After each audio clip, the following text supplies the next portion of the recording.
söylesem, şıl yalancı dünya değerli görünüyor.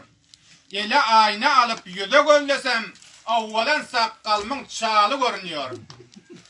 Işık edip her türlü kalalar giysem, yalancı dünyadan doymadım diysem, her kança yürekten dünyanı söysem, gözüme Karun'un malı görünüyor.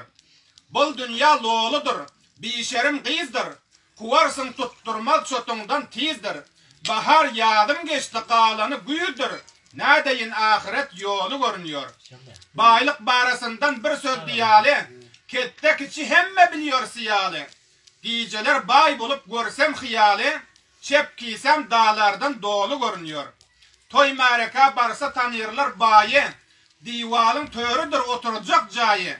Garibin düşeği köne yekdayı, bayların aslında halı görünüyor. Molla Kuddus şair bir dastan bütecek, nefsimin hayişi dünyanı tutacak.